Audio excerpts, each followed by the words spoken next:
Hello everyone and welcome to another video on Kali Linux series in which we are going to talk about what are groups, how we can create groups and how we can manage these groups.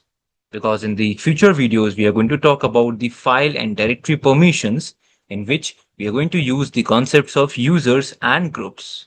So without any delay, let's begin with the session and open the terminal by clicking on this icon. And over here, now let's talk about how we can create groups. But before that, let's understand the concepts of groups. So in Linux operating system, groups means it's a group of people. It's a group of users where multiple users can be assigned. They can be grouped together. They can be combined and they can be given some kind of permissions. So that concept is called as a group. Now there are two types of group. First is a primary group and the second one is a secondary group. Primary groups are those groups which are automatically created when we try to create a user. You remember in the last session, we tried to create users using add user and user add command. And both of those commands can also help you create groups with the same name as the user. So if you use the add user command or user add command, basically you are adding a user as well as a group with the same name. So those kind of groups are called as primary groups. The second type of group are also known as the secondary group, where we can create a group according to our requirement. So if we want a group with the name as group 1, then we can create a group according to our requirement using some commands that I'm going to show you. So these are the groups which are called as secondary groups. So let's understand and try to create a secondary group first, and then we'll move ahead and talk about the primary groups also. So for creating a secondary group, you can use a command which is group add followed by the name of the group. So for this practical, I'll be creating a group with the name as G1. So as soon as you hit enter, you can see that you have created a group. Also, there is another command through which you can add a group, which is add group. And again, I'm creating another group with the name as G2. So now we have created these two groups, and now we are going to talk about how we can see that these groups are created or not. So let's look into it. So for that, let's run the command that is cat etc/group. So on our Kali Linux machine, we have a file called as group, inside which we have all the information about groups.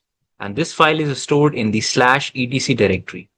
So as you hit enter, you can see that you have G1 and G2 available here, the groups that we just created with the help of two different commands. So these are the name of the groups. And after that, we have X position placed for the password. But on groups, there is no concept of putting the password. So we always keep this second position as X, followed by the next one as the GID, which is also known as the group identifier. And the fourth one, it stores the members of this group. So when we try to add a member into this group, you will find those members available over here. As you can see on our machine, I have a user, I have a group called as KA Boxer, and in that group, I have a user called as Kali. So you can see that we have created the groups, and these groups are called as the secondary groups. But if you want to create a primary group, then it can be created with the help of the user. So you must be remembering a command that we used in the last session called as user add followed by a user. Let's say we create a user with the name as ABC123. So if I hit enter, okay, it already exists. Let's create a user which is ABC1234. And now as we created this user on our machine, it must have created a group also with the same name, which you can confirm by checking this particular command. So when you run this command to check this file, you will find that there is a user, there is a group which is created over here with the help of this. So this particular group which has been created is called as a primary group. So now we know how to create groups. Now let's try to add users in these groups. So we have a command called as usermod hyphen capital G followed by a username, followed by a group name. Let's put the group name as G1 followed by a user which we want to add into this group. So let's add this user which we just created with the name as ABC1234. So now we are trying to add this user into this group called as G1 using the command called as usermod. So as I hit enter, you will find that this user is now a member of G1 by again reading the same file, which is /etc/group. So as we hit enter, you can see that the group 1 has a member now, which is ABC1234. But this command that we used is a dangerous command. Let me tell you why. I'm going to add the same user in G2 using the same command. And as I hit enter, you can see that the user is added. And again, if you read the group file, you will find that this user is now a part of G2 and has now been removed from the G1. So that is the difference. If you're using this command, then it will add a user and to the new group, but will remove the user from the existing groups. But if you want a user to be a part of different groups, then make sure you use a in front of G. So this A stands for append. Append means it will add a user into multiple groups. Let's try to add the same user in G1 and let's hit enter. And if you now go and check the group file, you will find that now this ABC1234 user is a part of both groups, which is G1 as well as G2. So this is the difference between this command and this command. So now we know how to add a user into a group. There is another command that you can use to add users into group, which is gpasswd. So this command can also add a user into a group using -a, and then you can put the username. So let's say I want to add a user name as Kali inside a group which we have created. So let's add it in the group 1. So if I had hit enter, you will find that it has added the user Kali into group G1. You can again confirm the same by reading the group file, and you will find that group 1 has 2 members now. First is ABC1234 and the second one is Kali. Now let's talk about how can we create the admin user on a group. So we can add an admin user using the same command, which is gpasswd followed by -A. So small a basically adds a user into a group, but capital A will create a user admin of this group. Now, what is the concept of admin? Let's understand it. Admin user can add any user into that group whose admin it is, and it can remove the user from the group. Means you can create a group admin to manage a group. Otherwise, all these groups can be managed only by the root user. So if you want to separate the duties of root to any other user, you want to provide the duties of root to the root user to create a user, to add a user into a group, so that you can manage those groups apart from the root user. So for that, you can create an admin user of a group. So which user you want to be the admin? So I'll make a user, let's say Kali, the admin of a group which is G2.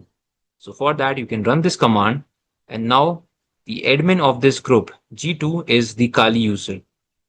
So how can we check the information of admin user? So for that, there is another file we have to read, which is gpasswd. If you hit enter, sorry, there is a mistake here. So the file name is gshadow. So if you hit enter now, you will find that the member of G2 is ABC123, but the Kali user is the admin of this group. So whosoever user is mentioned here in this, between these double dots, then that user is the admin user of that group.